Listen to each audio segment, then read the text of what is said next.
Trades as a whole, and certainly in the handyman space specifically, it's very common for companies to just completely ghost a customer. A customer will call them and they won't answer the phone, or they will answer the phone and then they just don't show up when they say they're going to show up. Is there kind of like a small issue that most homeowners underestimate when they first move in, or maybe within those first few months of living in a new home? Hello everyone, welcome back. Today I'm with Jon Sanders from Dakota Small Jobs.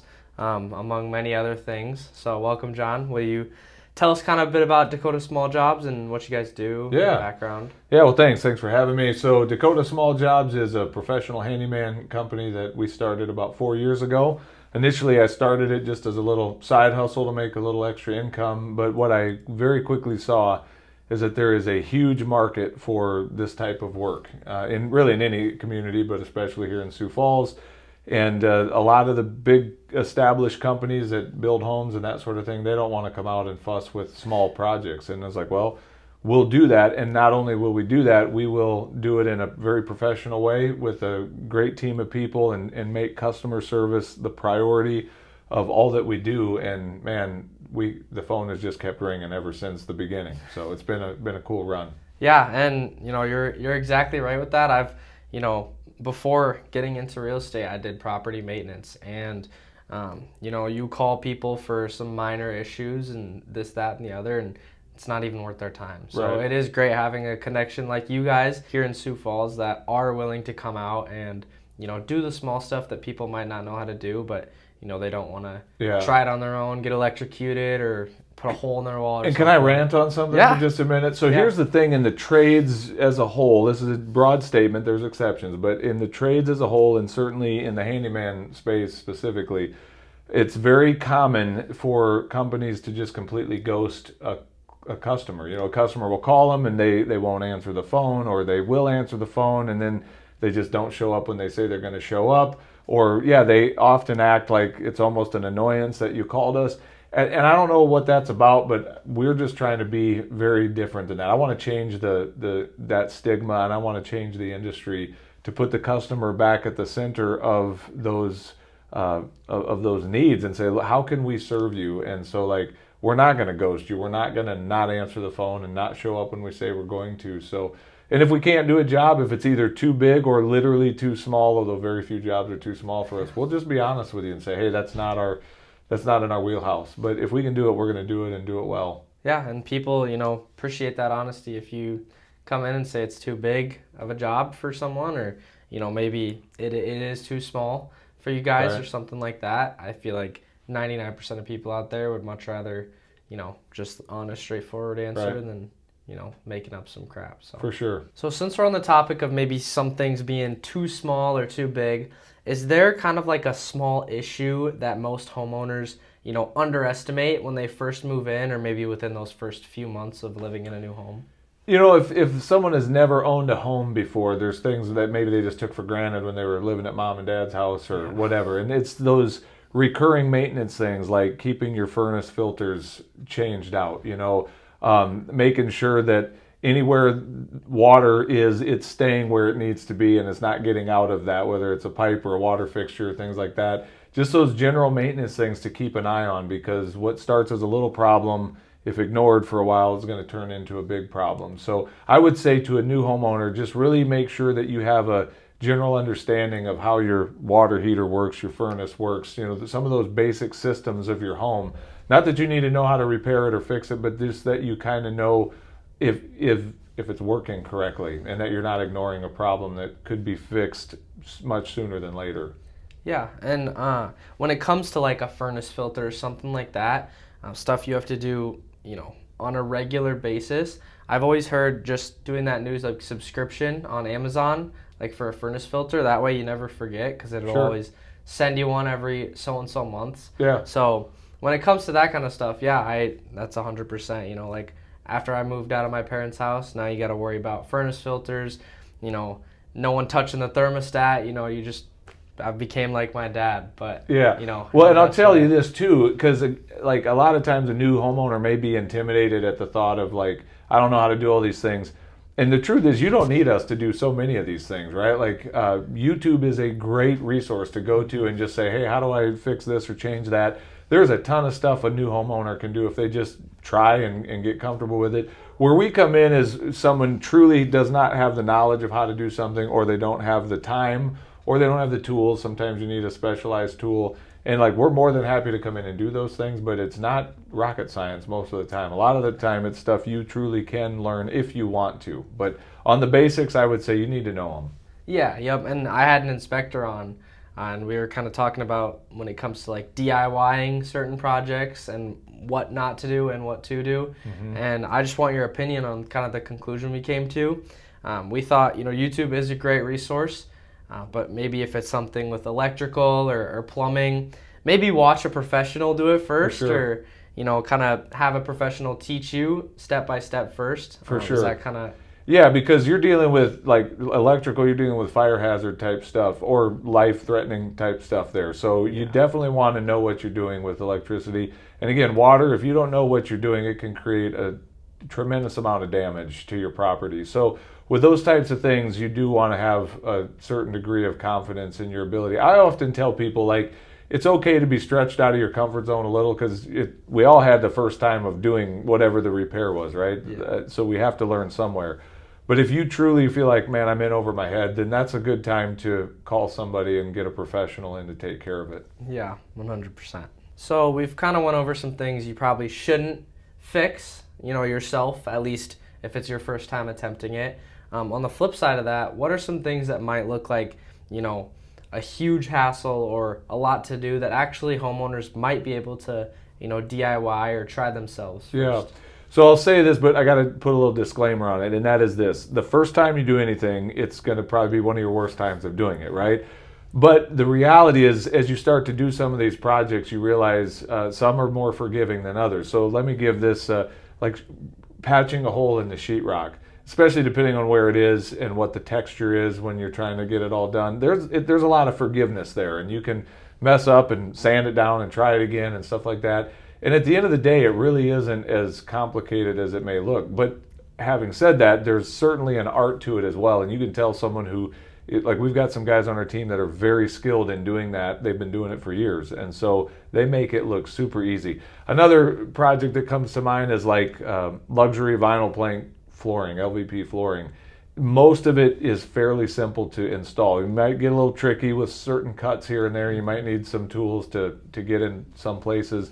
But once you kind of get the basics down of how to outline that floor and put it down, like, it's really not that complicated. It's just a question of, do you want to be the one to do it? So. Yeah, and that resonates with me too, because I remember trying to patch my first drywall hole, and it did not look pretty whatsoever. Right. It does take a while to get used to those things, but they are great skills to have. And like you mentioned, you have some guys on your crew that are very skilled in drywall, and I'm sure very skilled in many other things. Yeah, those are just great, skills to have in your tool belt for the rest of your life. So. Yeah, and again, I'll put this out there that I think it's helpful to kind of know what your skill set is. For instance, in my life, I don't touch mechanical stuff with a car. I'm pretty handy with things in a home and stuff like that, but touching a vehicle is just not my thing. I just don't do it. I just take everything to a mechanic. I know I could save money, probably in theory, doing it myself. But the other stuff, I'll get into that, because like, I know I can do some of that. If I have someone show me, I try it a few times, I'll pick it up. So you just need to have a realistic idea of like how handy you are with some of these things. Yeah, and I'm the same way. When I was learning everything when it comes to like home maintenance and all that, it took me a bit to get my feet wet and kind of understand it, but I'm the same way. With my car, I'm bringing it to a professional. Yeah. The moment a light comes on, I'm the guy who put a floor jack through the oil pan on my wife's car years ago trying to change the oil. So, like, that was the last oil change I ever did. So, It was an expensive one. That's fair. Yeah, it's an expensive oil change. Let's say a homeowner, has been living in their home for 4 or 5 months, and they call you. What's probably the most common call you get that you think could have been avoided if that homeowner had, like, this piece of information or this contact or knew this? Yeah, it's the qualifier of could have been avoided. We get lots of types of calls, but the ones that could have been avoided, I would say we do a lot of like subfloor replacement. Why are we replacing the subfloor? Because it got wet, and it got wet and stayed wet for a long period of time because something, a component under the sink was leaking, and maybe the P-trap, and just they didn't either catch it or they just ignored it. And again, it's never a good idea to ignore a leak, because that water is going to go somewhere and it's going to soak in and eventually rot or grow mold or whatever. So we've had jobs where we're dealing with a lot of water damage that could have been avoided if they would have dealt with it sooner and got the problem addressed. Yeah, and water ruins homes. That's kind of a big saying that I hear within like inspectors and even us as agents. Water ruins homes. So yeah, those are main things we're looking for when it comes to foundation too. Making sure that everything's sloped away, but even inside the home, like you mentioned, just making sure that underneath your sink all those P-traps are tightened and all that kind of stuff. I'll give you another one too, like doors. We get calls often because houses settle and shift over time, and that can change the way a door closes and latches, whether it's proper or not.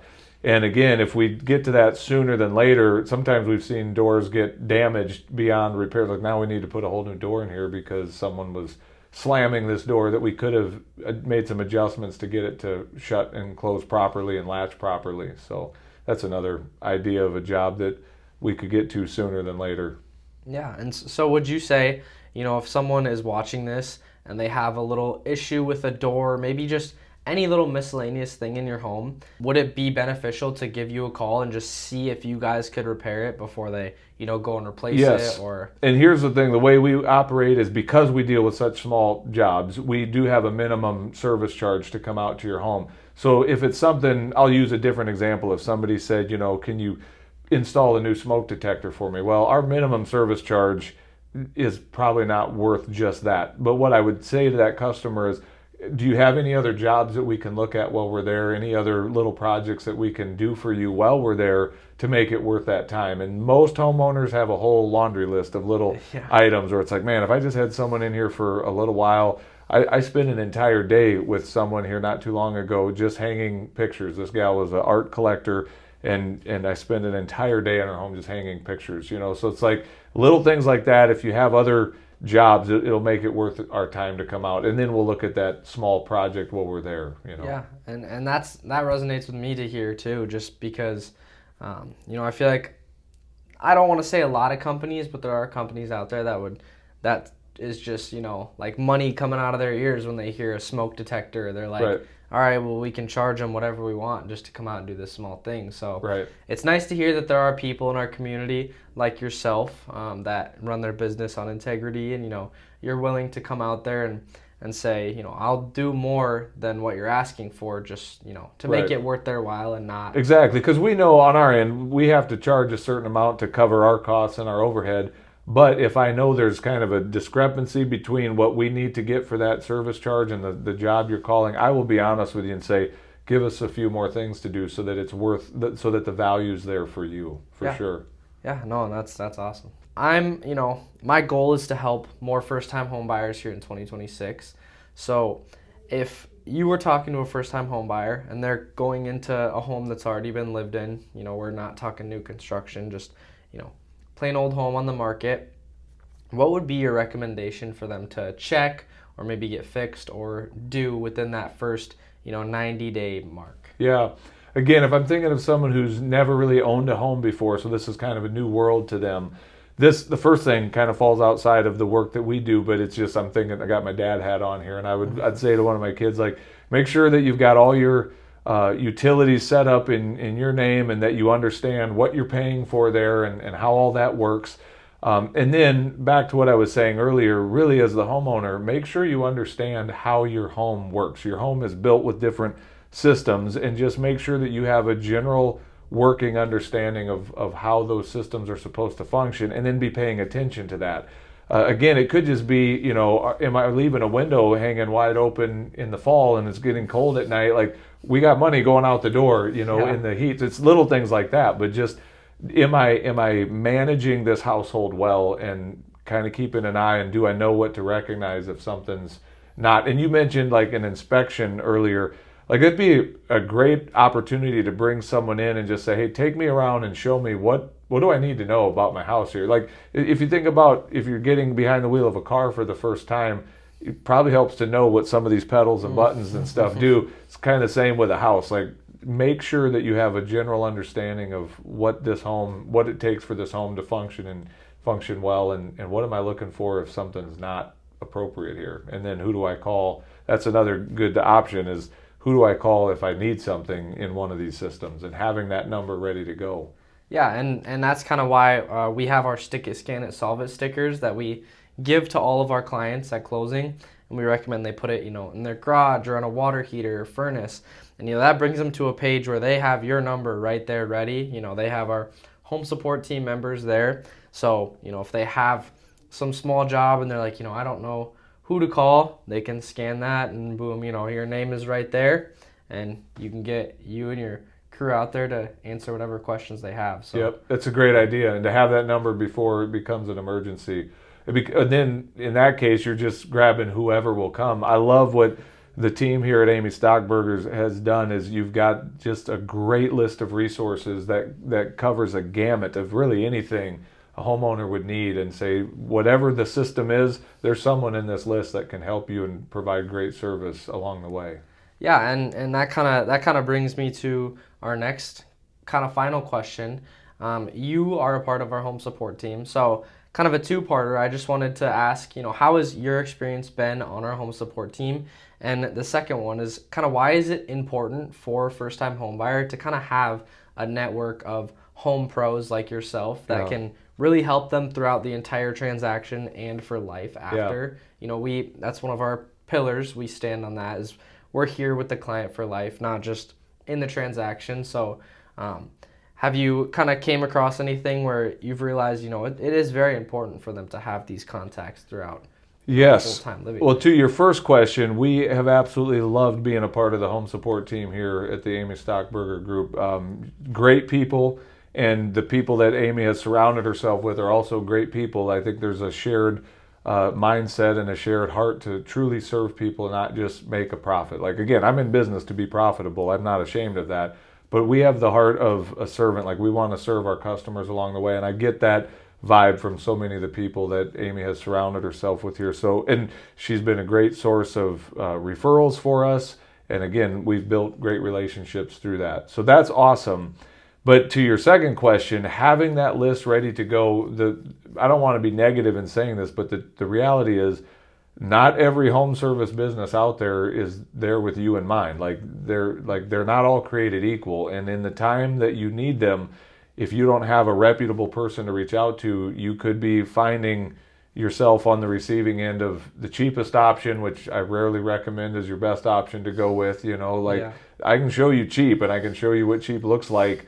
But again, you want someone that's been vetted to some extent, and I think Amy and the team here have done a great job of doing exactly that. These are reputable, vetted companies that have a brand and a reputation to uphold, and we're not going to mistreat customers. And so it's safe. You call the numbers off of that list, you're going to get someone who's probably a very safe bet to have in your home and be serving you for sure.